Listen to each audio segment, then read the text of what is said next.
Hello दोस्तों, good evening, नमस्कार, राम राम, जय हिंद। कैसे हैं आप सभी? उम्मीद करता हूँ सभी अच्छे होंगे, स्वस्थ होंगे और एकदम बेहतर से बेहतरीन होंगे मेरे दोस्त।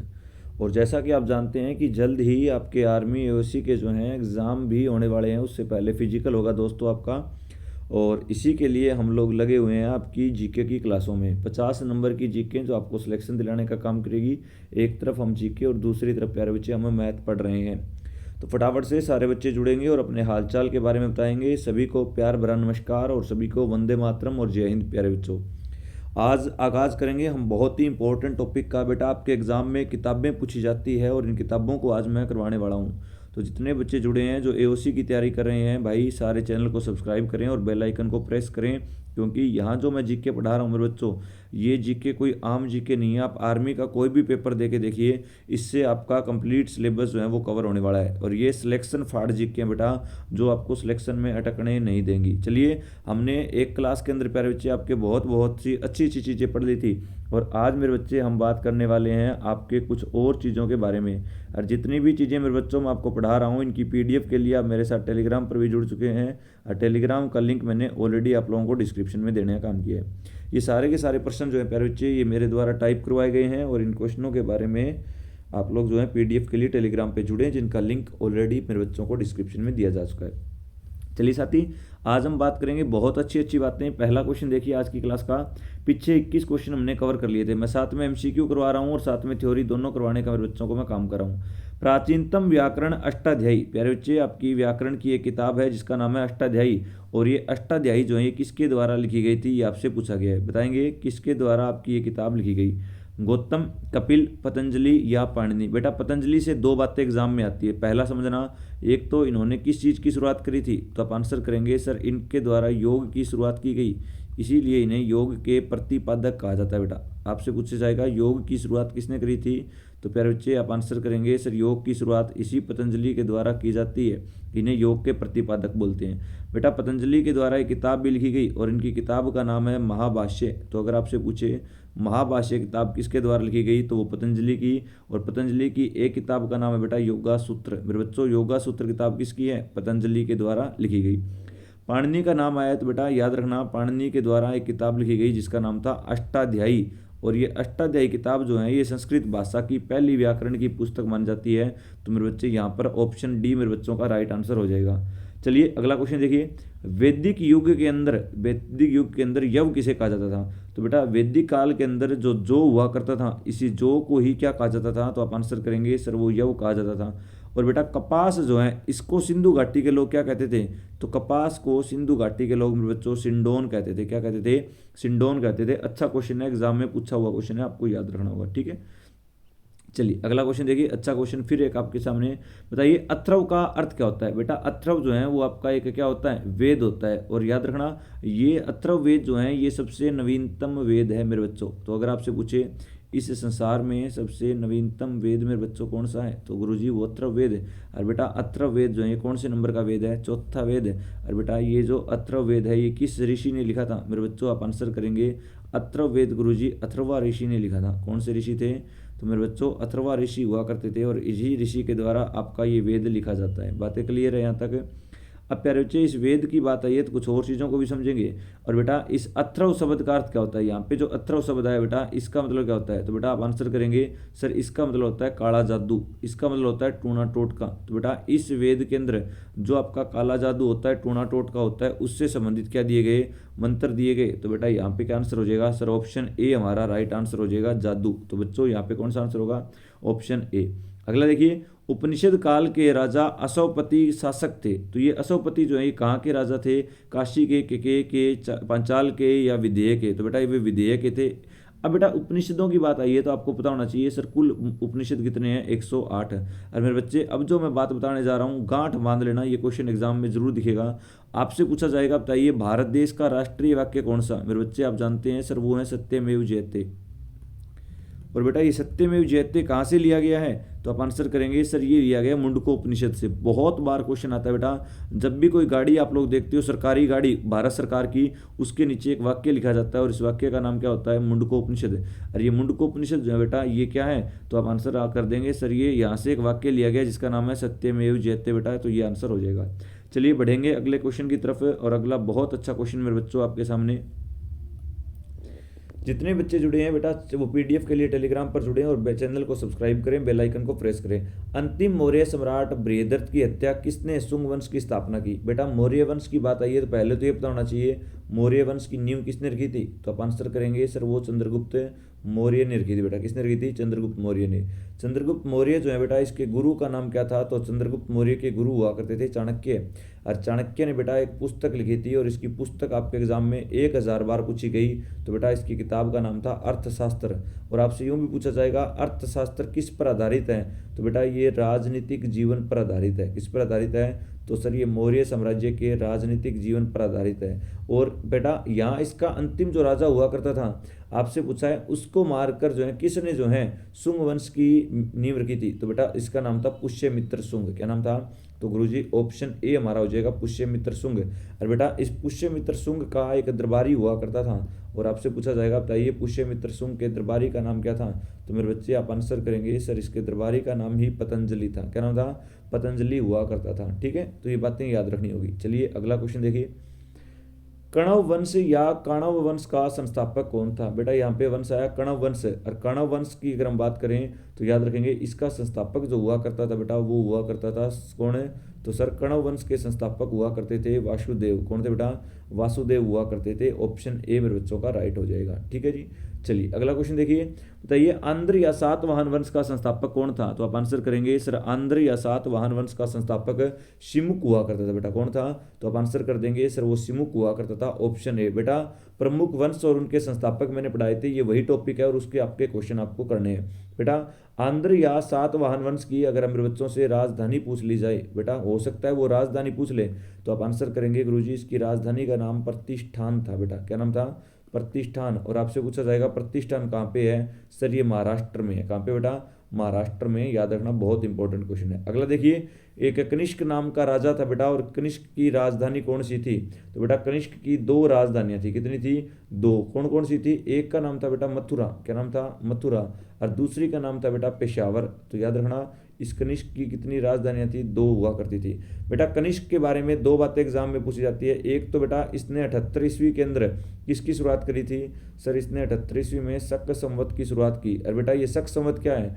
तो सर ये भारत का राष्ट्रीय पंचांग है। मैंने लास्ट क्लास में पढ़ाया था भारत का राष्ट्रीय पंचांग कौन सा है? सर वो शक संवत। और इसकी शुरुआत कब हुई थी? 78 के अंदर हुई थी। किसने करी थी?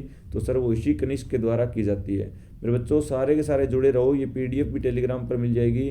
और फिर भी अगर कोई समस्याएं होती है तो मेरे बच्चों आप लोग कमेंट करके मुझसे पूछ सकते हो। ठीक है, चलिए तो यहाँ पे बेटा आपको ऑप्शन देखना होगा। ऑप्शन में आपको क्या दिया गया?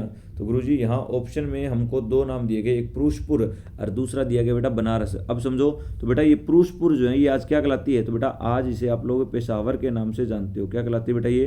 तो गुरुजी इसी को हम पेशावर बोलते हैं। बेटा इलाहाबाद, इलाहाबाद जो है ये उत्तर प्रदेश में है, और याद रखना इस इलाहाबाद का नाम बदल दिया गया और इसका नया नाम क्या रखा गया बेटा? सर ये प्रयागराज रखा गया। और बेटा याद रखना इस प्रयागराज में कौन सी 2 नदियां मिलती है? तो आप आंसर करेंगे गुरुजी जब गंगा नदी के अंदर सोन नदी आकर मिलती है तो वहीं पर ही क्या होता है? सर प्रयागराज बनता है। बेटा बनारस है, और बनारस को आज किस नाम से जानते हो? तो बेटा आज इसे वाराणसी के नाम से जानते हो। और बेटा भारत की सांस्कृतिक राजधानी आपसे पूछ लेगा, आपकी भावनाओं से एग्जामिनर खेलेगा, और भारत की सांस्कृतिक राजधानी मेरे बच्चों आपसे पूछी जाएगी तो आप आंसर कर देंगे भारत की सांस्कृतिक राजधानी गुरुजी वो है हमारी वाराणसी। और वाराणसी को मेरे बच्चों क्या बोलते हो?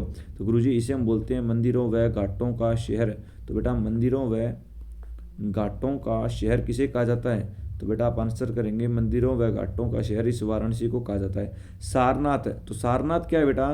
तो याद रखना कि सर सारनाथ में गौतम बुद्ध ने पहला उपदेश दिया था। तो बेटा आपसे पूछा जाएगा गौतम बुद्ध ने पहला उपदेश कहाँ पर दिया? तो बेटा इन्होंने अपना जो पहला उपदेश दिया था वो सारनाथ के अंदर दिया था। बातें क्लियर है बेटा? इतनी बातें अगर ऑप्शनों के साथ सीख ली तो किसी प्रकार की मेरे बच्चों को मार नहीं खाने दूंगा। ये मैं पहले भी वादा करता था और आज भी मेरे बच्चों में आपसे वादा करता हूँ। ठीक है, चलिए अगला क्वेश्चन देखिए, तक्षशिला विश्वविद्यालय जो है वो कहाँ पर स्थित है? पाकिस्तान में, बांग्लादेश में, भारत में, ब्रह्मा में? बेटा तक्षशिला जो है इसके बारे में एक बात याद रखेंगे, विश्व का सबसे प्राचीनतम विश्वविद्यालय। क्या पूछेगा? बताइए विश्व का सबसे प्राचीनतम विश्वविद्यालय कौन सा है? तो विश्व के अंदर बेटा सबसे पुराना जो विश्वविद्यालय माना जाता है वो कौन सा है, तो आप आंसर करेंगे गुरुजी वो हमारा यही तक्षशिला है। और तक्षशिला जो है मेरे बच्चों ये वर्तमान में कहाँ पे स्थित है, तो गुरुजी ये पाकिस्तान के अंदर स्थित है। बेटा बर्मा, बर्मा जो है आज किस नाम से जानते हो, गुरुजी इसे हम म्यांमार के नाम से जानते हैं। और बेटा बांग्लादेश का नाम आया तो पूछा जाएगा बांग्लादेश कब आज़ाद हुआ था, बांग्लादेश 1971 में आज़ाद हुआ। और बांग्लादेश जो है बेटा इसका पुराना नाम क्या है, तो सर इसका पुराना नाम पूर्वी पाकिस्तान है मेरे बच्चों। अगर आप लोग बेटा ढंग से मेरी क्लासों में पढ़ते हो तो मैंने आपको इस पाकिस्तान की राजधानी भी मेरे बच्चों पढ़ाने का काम किया था। अरे बेटा आप लोग मुझे पाकिस्तान की राजधानी कमेंट करके बताओ, सारे बच्चे कमेंट करेंगे। बांग्लादेश की राजधानी बेटा कौन सी है, ढाका है। कौन सी है, ढाका। इस म्यांमार की राजधानी कौन सी है मेरे बच्चों, नई पेईताव है। कौन सी बेटा, नई पेईताव जो है वो इसकी राजधानी है, ये आपको याद रखना है। चलिए अगला देखिए, अगला बहुत अच्छा क्वेश्चन आपके सामने। और बेटा सातवाहन वंश की राजधानी कहाँ पे थी, बेटा ये थोड़ा सा टाइपिंग में मिस्टेक हो गया, सातवाहन होगा, वह गलत आ गया। सातवाहन वंश की राजधानी कहाँ स्थित थी, औरंगाबाद। बेटा औरंगाबाद कहाँ पे, ये पहले पता होना चाहिए, महाराष्ट्र में है बेटा। औरंगाबाद का नया नाम क्या रखा गया है, तो बेटा इसका नया नाम संभाजी नगर रखा गया है। तो औरंगाबाद का नया नाम क्या हो गया, संभाजी नगर। और बेटा औरंगाबाद में क्या है गुरुजी, मकबरा है। क्या बेटा यहाँ पे, तो औरंगाबाद में मकबरा है। और इस मकबरे को आप लोग बोलते हो बेटा बीबी का मकबरा। ये औरंगजेब की बीबी हुआ करती थी और इसी का ही मकबरा बनाया गया बेटा। तो बचा क्या, मदुरई। मदुरई बेटा कहाँ पे है, तो गुरुजी तमिलनाडु में है। और बेटा मीनाक्षी मंदिर कहाँ पे है, तो वो मदुरई में। तो बच गया पैठन। और पैठन का ही बेटा दूसरा नाम होता है, याद रखना, प्रतिष्ठान। पैठन का दूसरा नाम क्या होता है, तो सर पैठन को ही प्रतिष्ठान बोलते हैं। सर जी प्रतिष्ठान कहाँ पे है, तो अभी तो बताया था महाराष्ट्र के अंदर है बेटा। कहाँ पे है, महाराष्ट्र के अंदर आपका ये पड़ता है। बातें क्लियर है यहाँ तक, बहुत अच्छी अच्छी बातें मेरे बच्चों मैं आपको बताने वाला हूँ। और जो पहली बार मेरे साथ जुड़ा है वो चैनल को सब्सक्राइब करें और क्लास कैसी लग रही है जरूर कमेंट करके बताएं। चलिए साथी अगला क्वेश्चन देखेंगे, गुप्त वंश का संस्थापक कौन था। बहुत अच्छा क्वेश्चन बेटा। और गुप्त वंश का संस्थापक जो हुआ करता था इसका नाम क्या था, तो आप आंसर करेंगे सर इसका नाम है श्रीगुप्त हुआ करता था। और इसी श्रीगुप्त के द्वारा जो है सर वो गुप्त वंश की नींव रखी जाती है, तो ये आपको याद रखना होगा बेटा। अब समझते हैं बेटा इस चंद्रगुप्त के बारे में। तो बेटा ये चंद्रगुप्त जो है, चंद्रगुप्त नाम से दो राजा यहाँ पर होंगे। एक तो होता है बेटा चंद्रगुप्त प्रथम, एक तो क्या होता है चंद्रगुप्त प्रथम। और बेटा चंद्रगुप्त प्रथम जो है ये इस वंश का वास्तविक संस्थापक कहलाता है। तो अगर आपसे पूछे इस वंश का वास्तविक संस्थापक कौन कहलाता है बच्चों, तो आप आंसर कर देंगे गुरुजी वो चंद्रगुप्त प्रथम कहलाता है। और गुप्त वंश के अंदर बेटा एक बहुत ही महान राजा हुआ करता था, इस राजा का नाम था समुद्रगुप्त। और बेटा समुद्रगुप्त से हर बार एग्जाम में क्वेश्चन पूछा जाता है, बताइए भारत का नेपोलियन किसे कहा जाता है। तो आपसे पूछेगा बताइए भारत का नेपोलियन किसे कहा जाता है मेरे बच्चों, तो आप आंसर करेंगे सर वो समुद्रगुप्त को कहा जाता है। ठीक है, तो ये बातें आपको याद रखना है। और समुद्रगुप्त का दूसरा नाम क्या है, तो बेटा इसे कहा जाता है भारत में कविराज। क्या बोलते हैं बेटा, कविराज। पूछा जा सकता है समुद्रगुप्त कौन सा यंत्र बजाता था, तो बेटा ये वीणा बजाता था, इसीलिए इसे वीणावादक भी कहा जाता है। चलिए अगला क्वेश्चन, बहुत अच्छा क्वेश्चन आपके सामने, और देखेंगे इस क्वेश्चन का आंसर क्या होगा। फाहियान किसके शासनकाल में भारत आया था। पहले तो मेरे बच्चों को यूँ पता होना चाहिए फाहियान है कौन। तो बेटा फाहियान जो है ये भारत आने वाला पहला चीनी यात्री, सीधा क्वेश्चन आएगा, भारत आने वाला पहला चीनी यात्री कौन था। तो भारत आने वाला पहला चीनी यात्री, तो बेटा वो फाहियान था। और फाहियान जो है बेटा ये भारत में तो आया था लेकिन किसके समय में आया था, तो बेटा ये गलती मत करना, अब चंद्रगुप्त प्रथम ये द्वितीय, तो इस चंद्रगुप्त द्वितीय के दरबार में आया था। और बेटा चंद्रगुप्त द्वितीय का नाम आ गया तो इसके दरबार में एक कवि हुआ करता था जिसका नाम था कालिदास। तो बेटा कालिदास किसका दरबारी था, तो सर वो इस चंद्रगुप्त द्वितीय का। और बेटा कालिदास को क्या बोलते हो गुरुजी, इसे कहा जाता है भारत का शेक्सपियर। क्या बोलते हो बेटा, तो गुरुजी इसे भारत का शेक्सपियर कहा जाता है। बहुत अच्छा क्वेश्चन मेरे बच्चों आपके सामने ये रहा। ठीक है, उसके बाद बेटा हर्षवर्धन, हर्षवर्धन के दरबार में भी एक चीनी यात्री आया था बेटा, कौन सा, तो सर इसके दरबार में भारत आने वाला दूसरा व्यक्ति था और उसे हम बोलते हैं दूसरा चीनी यात्री।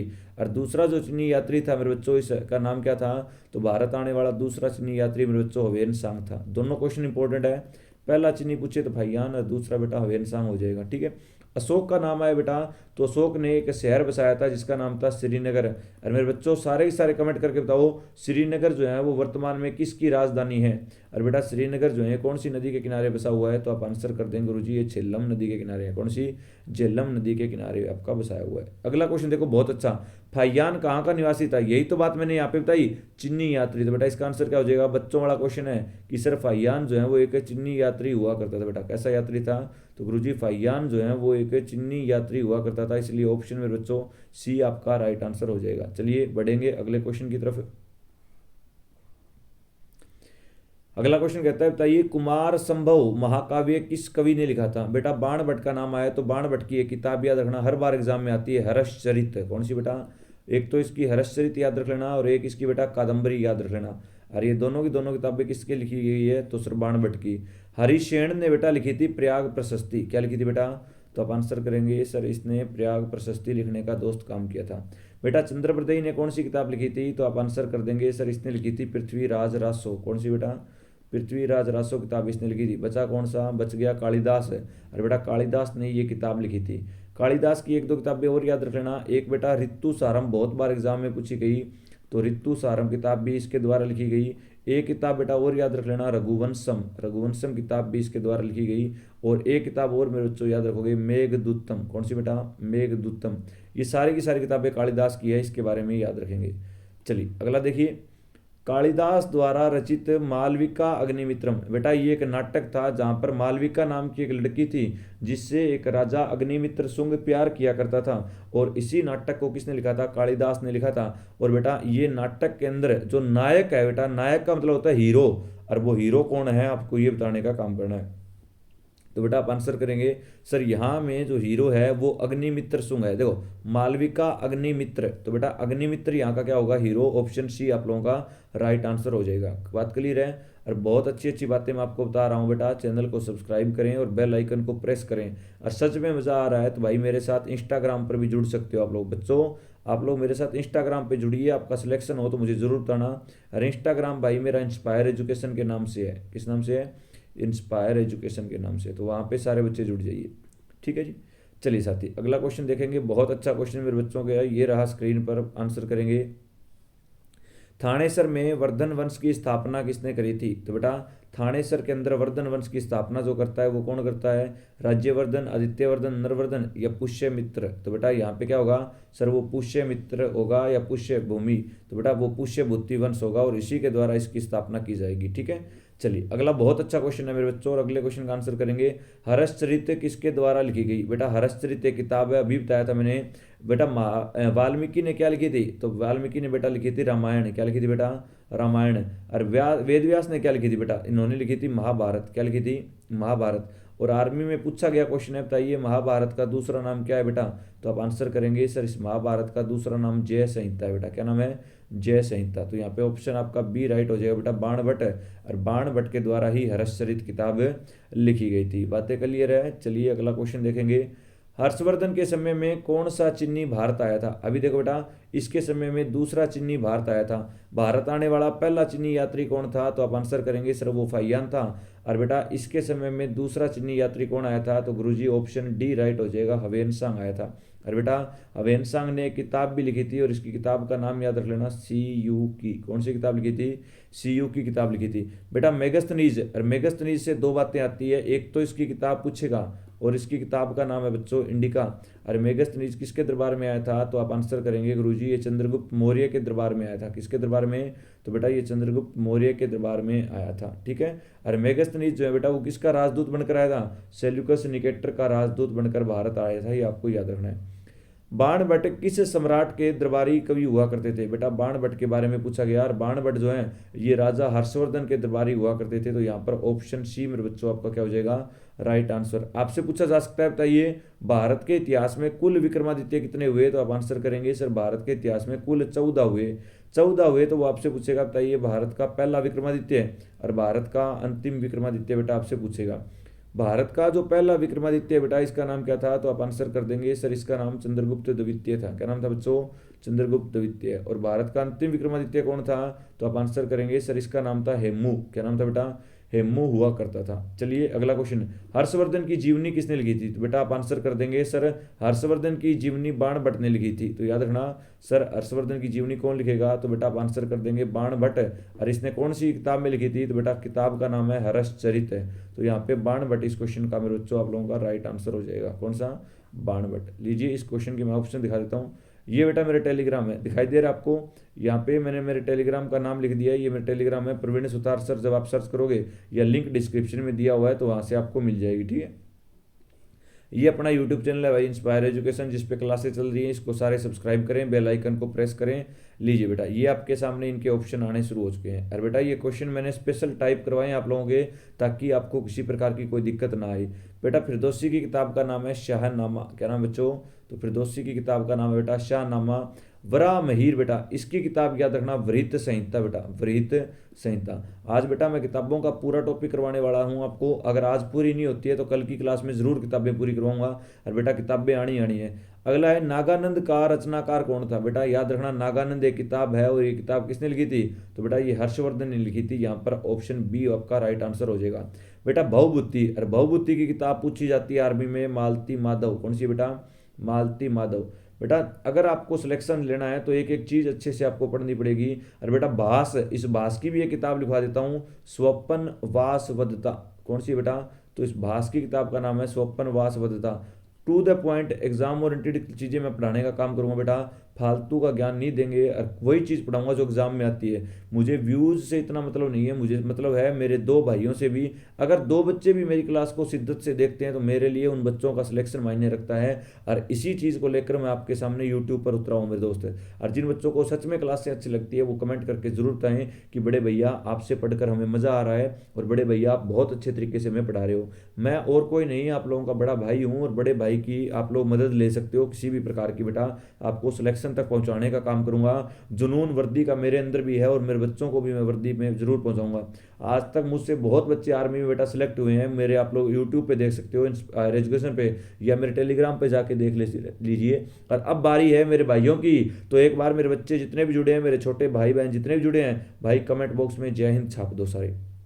अगला देखिए, नागानंद रत्नावली और प्रियदर्शिका नाटकों के लेखक कौन है?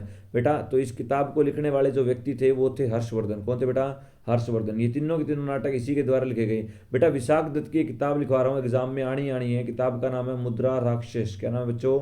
मुद्रा राक्षस है। और वात्स्यानंद की बेटा एक किताब है कामा सूत्र, और काम सूत्र बेटा इसकी किताब बहुत बार आपसे एग्जाम में पूछी हुई है। चलिए अगला क्वेश्चन देखिए, किस विदेशी यात्री ने भारत का दौरा सबसे पहले किया था? बेटा सबसे पहले वे कौन सा विदेशी यात्री भारत आया था? तो आप आंसर कर देंगे सर, वो आया था मेगस्थनीज। कौन आया था बेटा? मेगस्थनीज। मेगस्थनीज जो है बेटा वो किसके दरबार में आया था? गुरुजी वो चंद्रगुप्त मौर्य के दरबार में आया था। किसके दरबार में आया था बेटा? चंद्रगुप्त मौर्य के दरबार में आया था। हवेन सांग बेटा हर्षवर्धन के दरबार में आया था। किसके दरबार में? तो गुरुजी ये हर्षवर्धन के दरबार में आया। और फाइयान जो है मेरे बच्चों ये किसके दरबार में आया था? तो ये चंद्रगुप्त द्वितीय के दरबार में आया था। किसके दरबार में? चंद्रगुप्त द्वितीय के दरबार में। चलिए अगला देखिए, बहुत अच्छा क्वेश्चन है। नालंदा विश्वविद्यालय सर्वप्रथम प्रयुक्त अनाज था। बेटा आप लोगों को बताना है नालंदा के अंदर सबसे पहले किस अनाज का प्रयोग किया गया था? तो बेटा आप आंसर करेंगे सर वहाँ के लोग जो हैं वो गेहूं और जौ का प्रयोग करते थे, ये आपको याद रखना है। तो प्यारे बच्चे क्लास से कैसी लग रही है आप लोगों को कमेंट करके जरूर बताएं। और आज हमने 45 तक, मैं लगभग आपको 1100 प्रश्न कराऊंगा, और इन 1100 प्रश्नों से बाहर कुछ भी नहीं आएगा। तो मेरे बच्चे सारे मेरे साथ टेलीग्राम पर जरूर जुड़ें, और आज की क्लास कैसी लगी कमेंट करके जरूर बताएं। तब तक के लिए प्यारे बच्चे सारे बने रहें। जय हिंद, जय भारत।